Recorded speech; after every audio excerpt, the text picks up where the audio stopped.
قال النبي صلى الله عليه وسلم طهروا هذه الأجساد طهركم الله فإنه ليس عبد يبيت طاهرا إلا بات معه ملك في شعاره لا ينقلب ساعة من الليل إلا قال اللهم اغفر لعبدك فإنه بات طاهرا رواه الطبرانی۔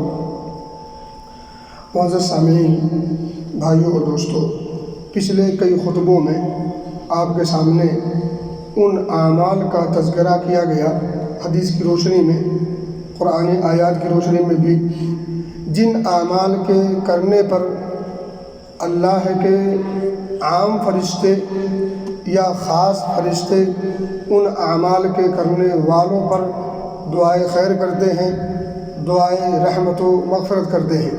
آج بھی میں آپ کے سامنے ایک ایسے عمل کا تذکرہ کروں گا جس عمل کے کرنے والوں پر اللہ رب العزت کے مقرر کردہ فرشتے اس کے لیے دعائے مغفرت کرتے ہیں، دعائے بخشش کرتے ہیں۔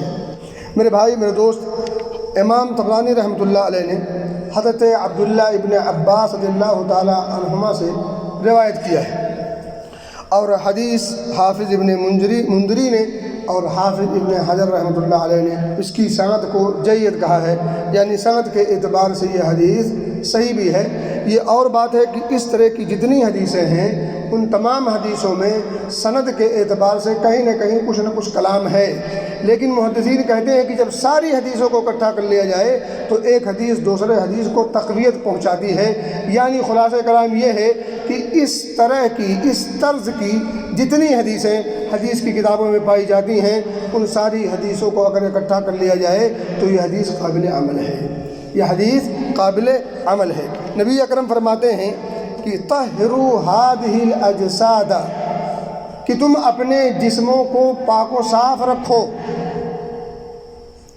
پاکیزگی کو اپناؤ، طہارت کو لازم پکڑو۔ طہرکم اللہ، اللہ تمہیں پاکیزہ بنائے، اللہ تمہیں پاک و صاف کر دے، اللہ تمہارے اندر پاکیزگی پیدا کر دے۔ یعنی تم خود اپنے آپ کو اگر پاکیزہ رہو گے، بناؤ گے، پاکیزگی کو اپناؤ گے، اس کو لازم پکڑو گے تو اللہ تمہیں بھی پاک کر دے گا۔ طہروا هذه الاجساد طہرکم اللہ، اللہ تمہیں پاک و صاف بنائے، تم اپنے جسموں کو پاک و صاف رکھو۔ اب آگے جملہ غور کریں، فَإِنَّهُ لَيْسَ عَبْدٌ يَبِيتُ طَاهِرًا إِلَّا بَاتَ مَعَهُ مَلَكٌ فِي شِعَارِهِ، کیونکہ کوئی بھی مسلمان بندہ جب اپنے بستر پر سوتا ہے، جب سوتا ہے لیکن حالت کیا ہو؟ طاہرہ، طہارت کی حالت میں، اور دیگر حدیثوں میں ہے کہ وضو کی حالت میں۔ اب ان دونوں حدیثوں کو ملائیں تو نتیجہ کیا نکلا کہ جو شخص سونے کے لیے اپنے بستر پر جانے سے پہلے باوضو ہو کر کے سونے جاتا ہے تو پھر ایسی صورت میں ایسے شخص کے ساتھ اللہ رب العزت کا مقرر کردہ ایک فرشتہ اس کے بستر میں ہوتا ہے۔ إِلَّا بَاتَ مَعَهُ مَلَكٌ فِي شِعَارِهِ، سوچیں اہمیت ایک انسان کی اور اللہ کے بندے کی، مومن کی، یعنی مومن کے بستر پر اس کے ساتھ جب وہ ایک خاص عمل کر لے، اور عمل بہت چھوٹا ہے، صرف اہتمام کی ضرورت ہے، ورنہ اس عمل کے کرنے کے لیے نہ نمک نہ پھٹکری۔ کیا کرنا ہے بھائی؟ ہر انسان سونے سے پہلے باتھ روم جاتا ہے استنجا وغیرہ سے فراغت کے لیے، استنجا وغیرہ سے فراغت کے بعد آدمی وضو کر لے، وضو کر کے سیدھا اپنے بستر پہ پہنچے اور دعا پڑھ کر کے سو جائے۔ اب اگر یہ اتنا اہتمام کر لے اس چیز کا، اپنی زندگی میں اس کو لازم پکڑ لے، تو اس کے ساتھ ایک مقرر کردہ فرشتہ ہوتا ہے، إِلَّا بَاتَ مَعَهُ مَلَكٌ، ایک فرشتہ اس کے ساتھ، اس کے فی شعارہ، اس کے بستر میں ہوتا ہے۔ اور یہ فرشتہ کیا کرتا ہے؟ لا ينقلب ساعة من اللیل، جب بھی یہ بندہ اپنے بستر پر کروٹ بدلتا ہے، جب بھی وہ الٹ پلٹ کرتا ہے، پہلو بدلتا ہے، چینج کرتا ہے، تو یہ فرشتہ کیا کرتا ہے؟ اس کی ڈیوٹی کیا ہے؟ دیکھیں، الا قال، یعنی وہ بندہ کبھی بھی کروٹ نہیں بدلتا مگر یہ فرشتہ بول پڑتا ہے، دعا کے انداز میں وہ فرشتہ دعا کرتا ہے اللہم اغفر لعبدک، اے اللہ تو اپنے اس بندے کو بخش دے۔ کتنی عظیم ڈیوٹی ہے اور کتنی عظیم مخلوق کی ڈیوٹی اللہ نے لگا رکھی ہے ہم اور آپ کے لیے۔ بس کرنا کیا ہے، صرف باوضو ہو کر کے دعا کر کے سونا ہے۔ بس دعا بھی کوئی لمبی چوڑی، اللہم بسمک اموت و احیا، بس اللہم بسمک اموت و احیا، اے اللہ میں تیرے نام سے مرتا ہوں، تیرے نام سے جیتا ہوں۔ مارنے والا بھی تو، جلانے والا بھی تو، تیرے نام سے مرنا بھی ہے، تیرے نام سے جینا بھی ہے۔ اور کیوں یہ دعا کر رہا ہے؟ فَإِنَّهُ بَاتَ طَاهِرًا، فرشتہ کر رہا ہے اللہ تو اسے بخش دے، کیونکہ یہ جب سویا تھا تو حالت وضو میں، حالت طہارت میں سویا تھا۔ طہارت میں سونے کی وجہ سے اے اللہ تو اسے بخش دے، تو اسے تو اس کی بخشش فرما، مغفرت فرما۔ اس حدیث پاک کو سننے کے بعد اتنا کام اگر آپ کر لیں تو اللہ رب العزت کی طرف سے مقرر کردہ فرشتہ آپ جب جب کروٹ لیں گے تو یہ فرشتہ آپ کی دعا کرے گا۔ کس الفاظ میں؟ اللہم اغفر لعبدک، اے اللہ اس بندے کو، اپنے اس بندے کو، لعبدک، اپنے اس بندے کو بخش دے۔ کیوں؟ وہ گواہی دے رہا ہے، وہ سفارش کر رہا ہے۔ بخشش کی وجہ یہ ہے کہ یہ پاکیزہ ہو کر کے، باوضو ہو کر کے، حالت طہارت میں اس نے یہ سویا تھا، بستر پر آیا تھا، اس لیے مولا تو اپنے اس بندے کو بخش دے۔ میرے بھائی، میرے دوست، اسی طرح سے اگر آپ یہ اہتمام کر کے سوتے ہیں تو بیچ میں جب جب آپ بیدار ہوں گے، پہلی حدیث میں کیا ہے؟ جب جب آپ کروٹ بدلیں گے، اس کروٹ سے اس کروٹ۔ اچھا ایک بات یاد رکھیں، ایک انسان باوضو ہو کر کے بستر پر گیا، جاتے ہی وہ سو گیا اور اس کا وضو فوراً ٹوٹ گیا، اب اسے قطع نظر سوتے وقت اسے باوضو ہونا چاہیے، اور بس سونے کے بعد اس کا وضو ٹوٹا نہیں ٹوٹا، کب نہیں ٹوٹا، ان تمام چیزوں سے کوئی غرض نہیں ہے۔ بس اصل شرط یہ ہے کہ ایک انسان اپنے بستر پر جاتے وقت، سوتے وقت باوضو ہو۔ بس جب ایک انسان باوضو ہو کر کے بستر پر سوتا ہے اور جب جب وہ بیدار ہوتا ہے، جب جب وہ بیدار ہوگا بستر پر، ہوتا نا کبھی کبھی نیند اچاٹ ہو جاتی، نیند آئی پھر کھل گئی، پھر آئی پھر کھل گئی، یہ تسلسل جاری رہتا ہے، اور عموماً ایک انسان ایک بار دو بار تو جاگ ہی جاتا ہے، بیداری ہوتی ہے، اگرچہ کسی کو کم کسی کو زیادہ، بہت کم ہوں گے جو سو گئے تو پھر اس کے بعد نیند پوری ہونے کے بعد ہی اٹھتا ہے، ایسا بہت کم ہوتا ہے۔ لیکن بہرحال اگر کوئی شخص باوضو ہو کر کے سوئے اور سونے کے درمیان جب جب اس کی نیند کھلے گی، بیدار ہوگا، تو ایسے موقع پر بھی اللہ کے مقرر کردہ فرشتے اس کے لیے دعائیں مغفرت کریں گے۔ دوسری حدیث ہے عبداللہ ابن عمر رضی اللہ تعالی عنہما سے مروی ہے، امام ابن حبان رحمۃ اللہ علیہ نے اس حدیث کو ذکر کیا اپنے کتاب میں۔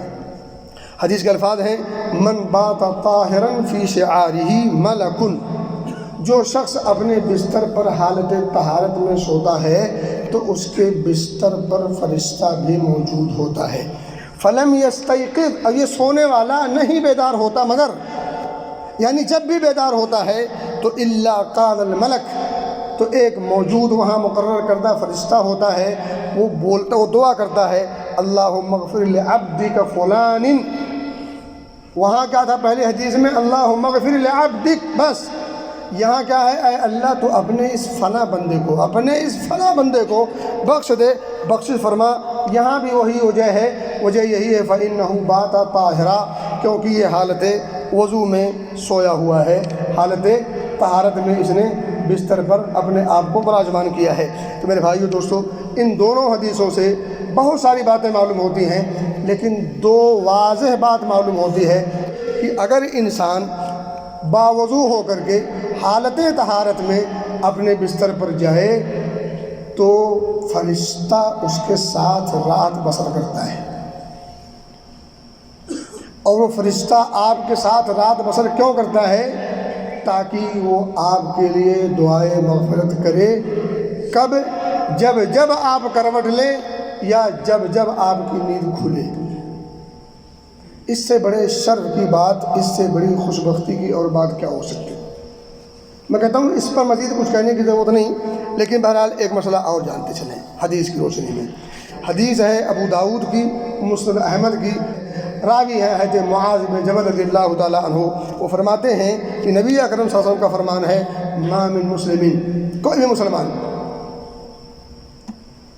بھی مسلمان عام خاص کی کوئی شرط نہیں ہے، یبیت علی ذکر طاہرہ، جو ذکر کرتے ہوئے حالت طہارت میں رات گزارے سوئے، جو بھی مسلمان حالت طہارت میں ذکر کرتے ہوئے سوئے، یعنی وہی اللہ بسم کا منواح یا اور دیگر اذکار اگر پڑھنا چاہے تو پڑھ سکتا ہے۔ نبی اکرم صلی اللہ علیہ وسلم جب بستر پر جاتے تھے تو آپ کے مخصوص اعمال تھے، مخصوص اذکار بھی کرتے تھے، مخصوص قسم کی قرآن کی تلاوت بھی کیا کرتے تھے، جسے سورہ ملک وغیرہ ہے، وہ لمبی بات ہے۔ تو بہرحال کہنے کی بات یہ ہے کہ کم از کم ایک انسان باوضو ہو کر کے سونے کی دعا پڑھ کر کے اگر سوئے تو اس حدیث کے مطابق وہ گویا کہ عمل پیرا ہو گیا ہے۔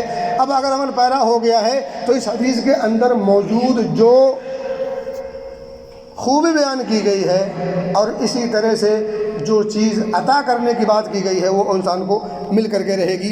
نبی اکرم فرماتے ہیں، ما من مسلم یبیت طاہرا یبیت علی ذکر طاہرا فیتعار من اللیل، حالت وضو میں، طہارت کی حالت میں ذکر کرتے ہوئے سوئے، رات میں نیند کھلے، فیتعار من اللیل، رات میں جب اس کی نیند کھلے، بیدار ہو تو کیا کرے، فَيَسْأَلُ اللَّهَ خَيْرًا مِّنَ الدُّنْيَا وَالْآخِرَةِ، نیند کھلنے کے بعد وہ اللہ رب العزت سے سوال کرے، مانگے، کیا مانگے، خَيْرًا مِّنَ الدُّنْيَا وَالْآخِرَةِ، دنیا و آخرت کی کوئی بھی بھلائی وہ مانگے، نبی اکرم کا فرمان ہے، إِلَّا أَعْطَاهُ إِيَّاهُ، وہ چیز اسے مل کے رہے گی۔ کرنا کیا ہے، یعنی گویا کی گارنٹی ہے اس بات کی، اور یہ گارنٹی کس نے دی ہے، نبی پاک صلی اللہ علیہ وسلم نے۔ گارنٹی کب ہے، جب ایک انسان حالت طہارت میں ذکر کرتے ہوئے سوئے اور رات کے جس گھڑی اس کی نیند کھلے تو اس وقت اللہ رب العزت سے دین اور دنیا دونوں اعتبار سے، دنیاوی یا اخروی دونوں اعتبار سے کسی بھی دنیا کی کوئی بھی خیر طلب کرے، دنیاوی اعتبار سے کچھ مانگے لیکن وہ شرط ہے خیر ہو، شر کی بات نہ ہو، گناہ کی چیز نہ ہو، تب۔ اب ایک انسان نیند کھلے اور وہ چوری کی پلاننگ کرے اور دعا کرے، مولا مجھے صحیح سلامت واپس بھیج دینا، تو اسے چلے گا نا، یہ گناہ ہے، یہ شر ہے۔ خیر کی چیز، کوئی بھی خیر ایک انسان حالت بیداری میں نیند سے اٹھ کے مانگے، نبی اکرم فرماتے ہیں وہ چیز اسے مل کے رہے گی، الا اعطاہ ایاہ، وہ چیز اسے ضرور ملے گی، پکی بات ہے۔ نبی اکرم صلی اللہ علیہ وسلم کے جو الفاظ ہیں وہ الفاظ بڑے ہی تاکیدی ہیں۔ اب تینوں حدیثوں کو ملائیں، نتیجہ کیا نکلا؟ نتیجہ یہ نکلا کہ ہم باوضو ہو کر کے ذکر کرتے ہوئے سو جائیں، اور جب بھی آپ کی نیند کھلے اور نیند کھلنے کے بعد آپ اللہ رب العزت سے خیر کا سوال کریں گے، وہ خیر آپ کو مل کے ہی رہے گا۔ خیر سے مراد ہوتا ہے انسان کے فائدے کی کوئی بھی چیز، چاہے اس کا تعلق دنیا سے ہو، چاہے اس کا تعلق آخرت سے ہو۔ خیر میں سب آ گیا، رزق بھی آ گیا، صحت بھی آ گئی، اور ساری چیزیں آ گئی۔ میرے بھائیوں اور دوستوں، اسی طرح سے ایک حدیث میں آپ کے سامنے اور رکھ دوں، جس حدیث میں یہ اندازہ ہوگا کہ اگر انسان کی نیند کھلے تو کیا پڑھے، یعنی بیچ میں دوران نیند جب نیند کھلے تو اس وقت اگر پڑھنا چاہے تو کیا پڑھے، اس حدیث میں اس چیز کی طرف اشارہ کیا گیا ہے۔ بخاری کی روایت، عبادہ بن صامت رضی اللہ تعالیٰ عنہ اس کے راوی، وہ فرماتے ہیں کہ نبی اکرم صلی اللہ علیہ وسلم کا فرمان ہے، من تعار من اللیل، جو شخص اپنی نیند سے بیدار ہو، رات میں جب بیدار ہو، اپنے بستر پر سویا ہوا ہو، اس وقت بیدار ہو کر کے کیا کہتا ہے، فقال لا الہ الا اللہ وحدہ لا شریک لہ لہ الملک ولہ الحمد وہو علی کل شیء قدیر، سبحان اللہ والحمد للہ ولا الہ الا اللہ واللہ اکبر ولا حول ولا قوت الا باللہ. اس میں کوئی ایسا جملہ نہیں جو آپ کو یاد نہ ہو، ہر جملے آپ کو یاد ہے. لا الہ الا اللہ وحدہ لا شریک لہ لہ الملک وله الحمد وهو على كل شيء قدیر. سبحان اللہ، الحمد للہ، ولا الہ الا اللہ، واللہ اکبر، ولا حول ولا قوت الا باللہ. یہ سب توحید کے ترانے ہیں، یہ سب توحید کے ترانے ہیں. ان سارے جملوں میں توحید کے علاوہ کچھ نہیں، صرف توحید ہے، صرف توحید ہے. انسان اگر رات میں بیدار ہو کر کے یہ کلمے پڑھ لے یا یہ ذکر کر لے تو حدیث کے الفاظ ہیں ثم قال، یہ اتنا یہ ذکر کرنے کے بعد ان اوراد و وظائف کے بعد اگر وہ دعا کرے اللہم اغفر لی، رات کو بیدار ہو یہ دعا پڑھ لے، یہ ذکر کر لے، ذکر کرنے کے بعد اللہ سے کہے اللہ تو مجھے بخش دے. او دعا، یا کوئی بھی دعا کرے، وہ جو پہلے چیز سنی آپ نے کہ رات کو بیدار ہو، جو حالت طاعت میں سویا ہوا ہو، ذکر کی حالت میں سویا ہوا ہو، پھر کوئی بھی دعا کرے دنیاوی یا اخروی خیر کی اللہ قبول کر لیتا ہے.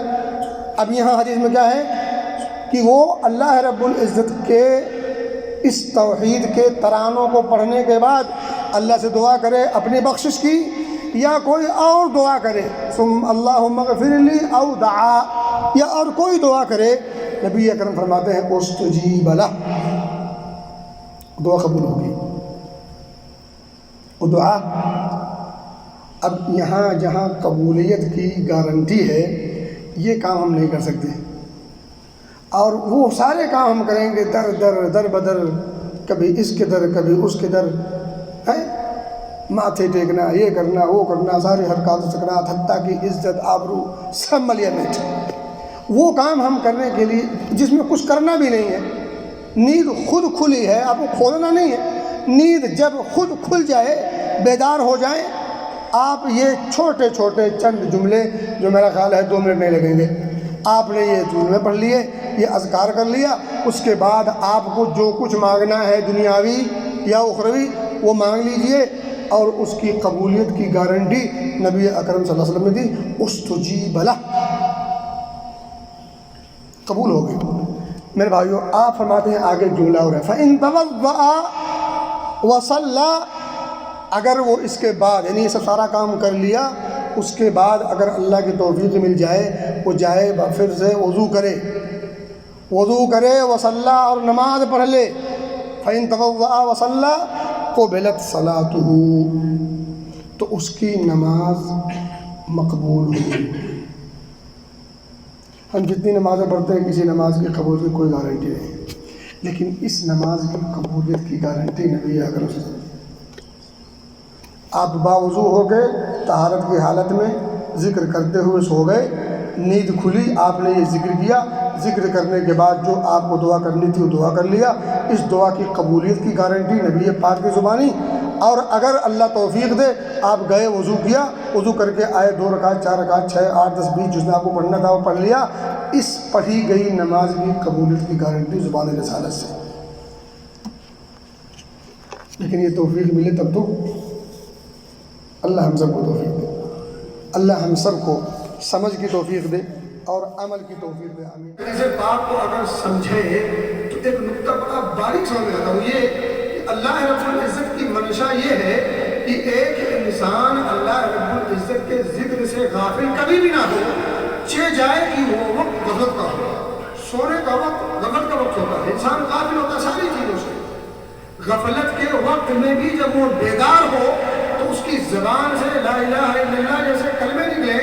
بتانا یہاں یہ ہے حدیث پاک سے کہ حدیث پاک میں ایک باریک نقطہ یہ ہے کہ ایک انسان غفلت کے اوقات میں بھی اللہ کے ذکر سے غافل نہ ہو تو پھر حالت بیداری میں اللہ کے ذکر سے غافل ہونا کتنی بڑی نصیبی ہوگی. اور اب آپ سوچیں کہ آپ کان میں نہیں لگا کر کے یا یوہی فل راؤنڈ کے ساتھ گانا لگا کر کے یا اور موسیقی و دیگر چیزیں دنیاوی یا اس طرح کی چیزیں جو جس سے شیطان خوش ہو مہمان آراد ہو ایسی چیزیں لگا کر کے سوئے اور سوئے رہے گے. تب ظاہر بات ہے جو آدمی ایسا ہوئے گا اس کو وضو سے کیا مطلب، اس کو دعا سے کیا مطلب، نہ اس کو وضو سے مطلب نہ اس کو دعا سے مطلب. اب وضو بھی نہیں، دعا بھی نہیں اور سویا گانا سنتے ہوئے یا اس طرح کی نازیبا چیزیں دیکھتے ہوئے مجھے بتائیں اس کی موت حسن خاتمہ کہلائے گی یا سوء خاتمہ؟ یہ بری موت کہلائے گی، یہ اچھی موت نہیں کہلائے گی، اور بری موت کا انجام بس اللہ بچائے۔